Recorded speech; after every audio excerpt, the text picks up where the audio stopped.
Lord, I have no man. This was the paralytic's reply to Jesus when he asked him, "What do you want me to do for you?" This was his complaint, because for 38 long years, he was waiting for someone to help him to be cured of his paralysis. Lord, I have no man. I have no one. And this is also the grief and the complaint of men throughout the ages. 2,000 years now, and the same bitter complaint still remains on the lips of people.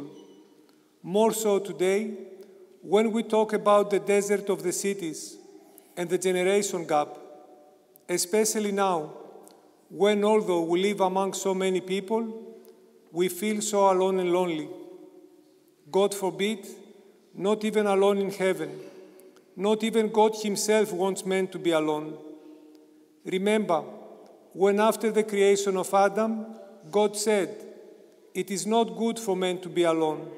Let us make a helper for him." God created us to be social beings, to have communion with him and with each other.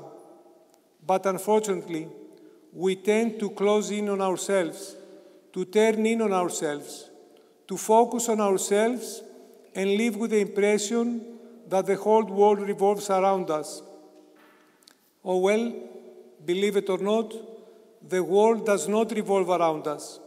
We revolve around ourselves. That's why we always give priority to ourselves over other people. We consider our own dislocated arm more important, and we remain indifferent to our neighbor's paralysis. We fail to understand other people's problems. Basically, we focus so much on our own selves that we cannot notice even the present sometimes. Therefore, we end up ignoring our neighbor with all his problems. However, what we cannot understand is that by ignoring our neighbor, we are in fact ignoring ourselves. We ignore that by helping our fellow men, we are helping ourselves.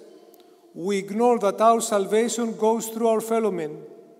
We forget that without other people around us, we cannot even save our own soul.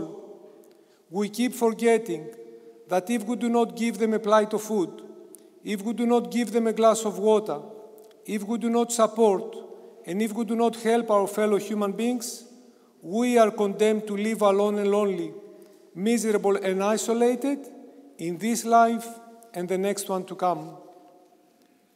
So, we must find a way to escape from this misery and isolation, to free ourselves from the prison and hell of our ego, and to realize that the other person is our paradise.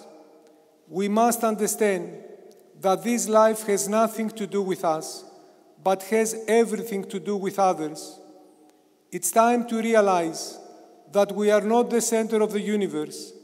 It's time to understand that we are here to love each other and not to love ourselves.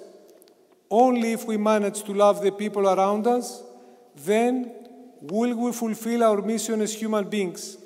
Will we fulfill the purpose of our creation and the criteria of our eternal justification? If we manage to love the people around us, then and only then will our lives not be miserable and lonely, but they will be filled with people who will love us to death and who will wish and pray all the best for us. It will be their love and prayers that will make our life a heaven on earth, and it will be the same love and prayers that will also help us to make it to the kingdom of heaven itself. It's not hard to be human. It's not hard to be there for each other. This is the most natural and the most Christian thing we can do in our lives.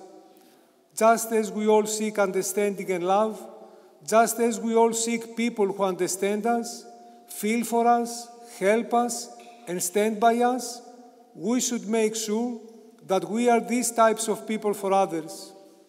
So, let us make sure that we are not spiritually paralyzed and unable to offer what we want from others to offer us as well. Brothers and sisters in Christ, Christ, who conquered over death and sin by his resurrection, can daily resurrect every person, every single one of us, from every physical or spiritual paralysis, from whatever paralysis that makes us unable to help either ourselves or the other people around us. The one and only condition is that we ourselves want to. That is why Christ is asking to die both the paralytic and each one of us, if we want to. Christ asks us today the same thing. What do you want me to do for you? I think, among all the things we want to ask, it might be a good idea to ask Him to give us understanding, to give us the ability to understand the other people around us, to help us understand each other. If we understand each other, we will be there for each other, and God will be there for us too. Most of our problems will disappear. We will make a better world. We will build bridges over those generation gaps, and we will transform the deserts of the cities into vast oases of humanity and love. Amen. And Christ is risen.